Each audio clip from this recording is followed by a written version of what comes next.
Next topic we are going to study is perceiving evil and protecting good.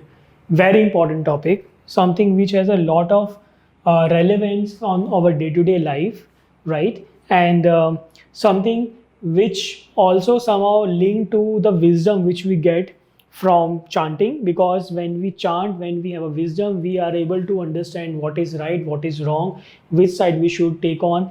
And ultimately when we chant, we also get courage, compassion, wisdom. So how should I use my compassion and courage with the help of wisdom? So very important topic from the day-to-day life point of view. So let's quickly go through it, what this topic is and what it entails. So essentially talking about perceiving evil and protecting good. So overall it's talk about, first of all, good friend and evil friend, not bad friend. It's saying evil friend. So what are the good friends?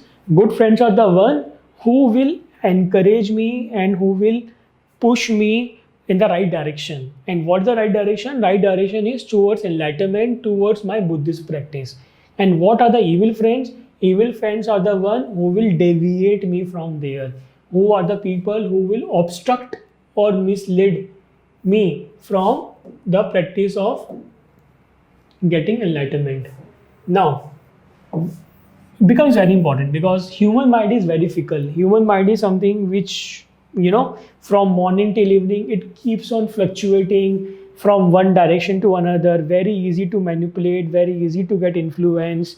All the social media has anyways mastered the art of manipulation and influencing through anyways in our day-to-day life also.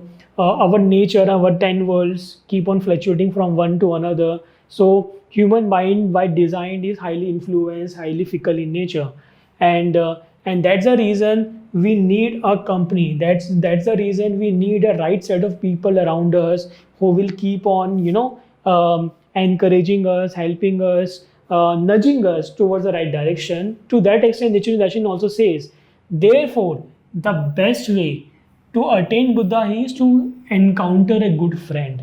That's the importance of a good friend in the Nichiren Daishonin in Buddhism. That because we know that I cannot trust everything on my own because I will get influenced. At that point of time, I need people whom I can bank on, the people who will always be there to support me and to take me to the right direction, right? Now, what are the good friends? Who are the good friends? We already know good friends are the one who will nudge me towards the practice, towards attaining the Buddhahood. In our day-to-day parlance, it basically means our fellow practitioners in the terms of our division members, our seniors, and people who really inspire us and who can guide us towards practice, towards enlightenment. And who are the evil friends? Evil friends are the one who will essentially take us away from the practice, either by creating the doubts in our mind or by creating some obstructions. Maybe because of their ignorance, they will maybe put some condition that you cannot go to this. Evil friend doesn't mean just friends, it means maybe family members and everyone who can create some obstructions to our practice, right? And idea is that always be rest assured, as your practice increases, the three obstacle and four devils will come up, and these will come up in our environment in form of evil friends and evil influence who will take us away from the practice. Maybe you want to go to the meeting, but the friends, not evil friends, but maybe the influence is coming through which you may go to the party, you may instead go to party or may go for some movies and all. So idea is to always be vigilant, always keep on checking your faith, always be in touch with the good friends who will help you towards the right direction. Now, for example, just a simple example, because we have already talked about, it's a very daily life kind of a concept which we need to really understand. So for example, I am following a healthy diet, but maybe while I'm following healthy diet, it's not very easy. Always everybody wants to have some, everyone has taste buds and everyone wants something, something which has maybe something which is I really like, but I cannot eat because of health reason. However, maybe there is a friends who will help me towards staying on my strict diet, or there are friends who will nudge me कि यार आज P लेते हैं, आज खा लेते हैं. So similar to that only, you can think from the point of view good friends and evil friends. There is nothing like bad friends. There are good friends and evil friends, right? And similarly in Buddhism, good friends help keep one on the path to enlightenment, while evil friends may lead one astray, right? Now, it's not that we will just just be friend with the good people or good friends, and we will not even talk to evil friends. It's not the intent of Nichiren Daishonin Buddhism. It's actually other way around. The people who are in a wrong influence, people who we are considered as evil friends, are the one who need this practice the most. And as a friend, as a good friend, I should make sure I work with them, and I try to transform these evil friends. First of all, how would I transform them as evil friend? Through my own behavior.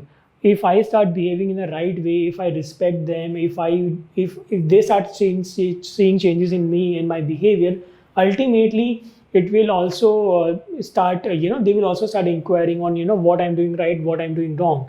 The role of me, or the role of faith in transforming evil friend is, first of all, when I strengthen my faith, it becomes only to not just protect oneself from the negative influence, but also transform them into good friends. That's what I was saying. Ultimately, when I increase my faith, when I start applying the principle of Buddhism in my daily life, ultimately I am not just helping myself, but ultimately, because they are in my environment, they will also get influence, and I'll be able to transform them as well.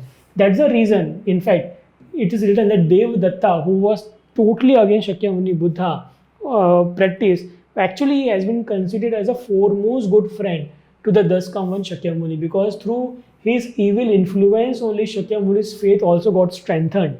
And he also demonstrated the right behavior, and ultimately that's the reason he has been considered as a foremost good friend.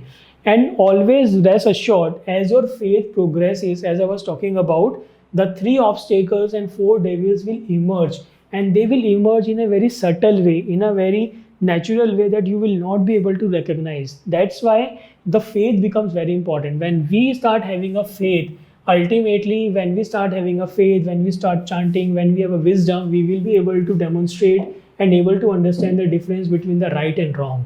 So through that, ultimately, I'll be able to distinguish, able to take the right decision. So that is the meaning of perceiving the evil and protecting the good.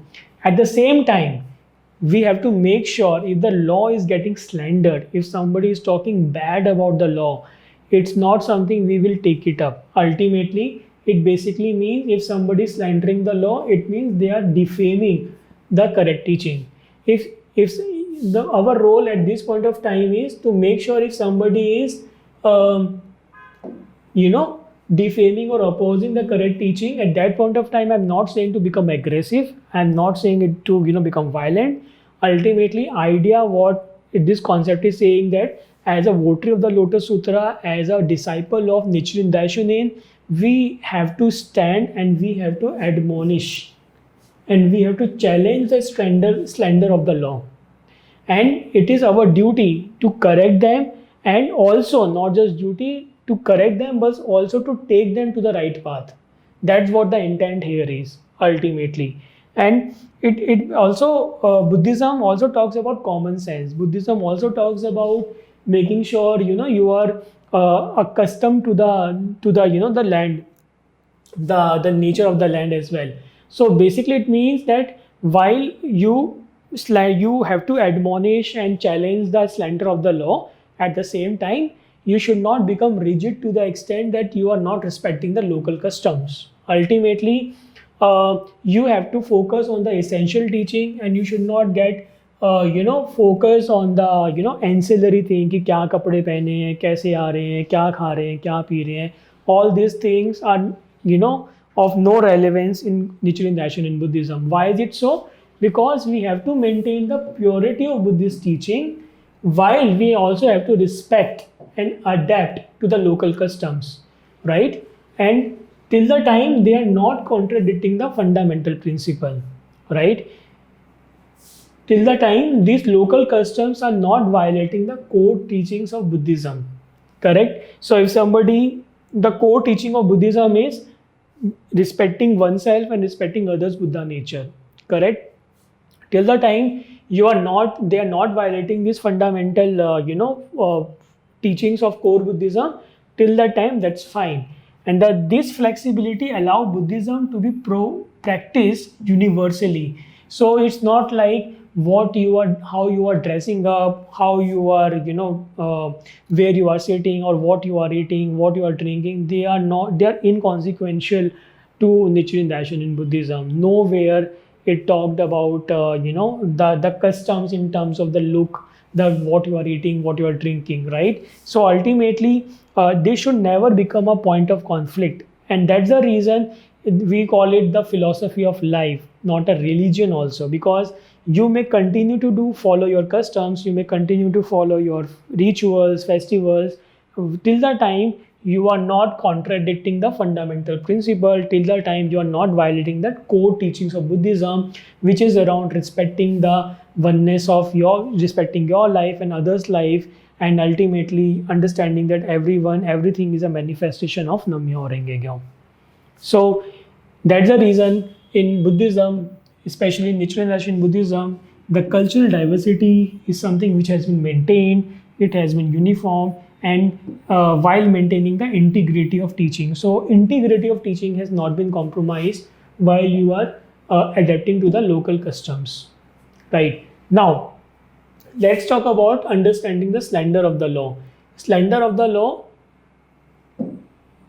Yeah. So slander of the law essentially means that if somebody is defaming or opposing the teaching, which is considered the root cause of societal and personal suffering, right? Now, admonishing the slander basically means that you need to challenge it.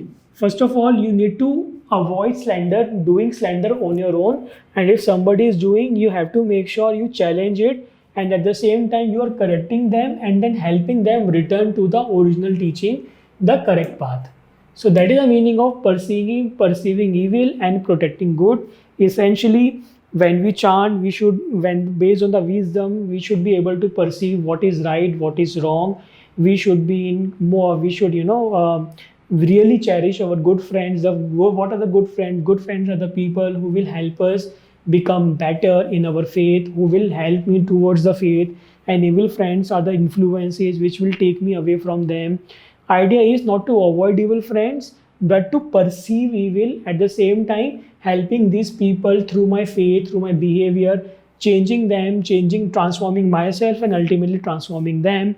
At the same time, you should not take any slander of the law. First of all, you should not do slander of the law. You should not talk ill about the law, or you should not distort the teaching, or talk wrong about the teachings. In case somebody is doing, you should not just take it up. You should challenge it based on the wisdom which you get by chanting. You should not just challenge them from the point of view of theoretical discussion. You should not just challenge them to showcase your superiority over the others, but you should engage in a dialogue. You should able to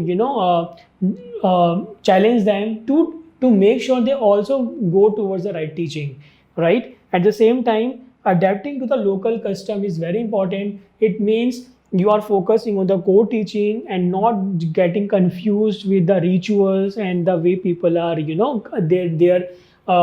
their land's custom, and focusing on the essential till the time it's not violating the Buddhist teaching, till the time it is aligned with the core teaching of the Buddhism, you can continue to have your own local customs. That is not a problem. So this is the meaning of perceiving evil and protecting good. Thank you so much.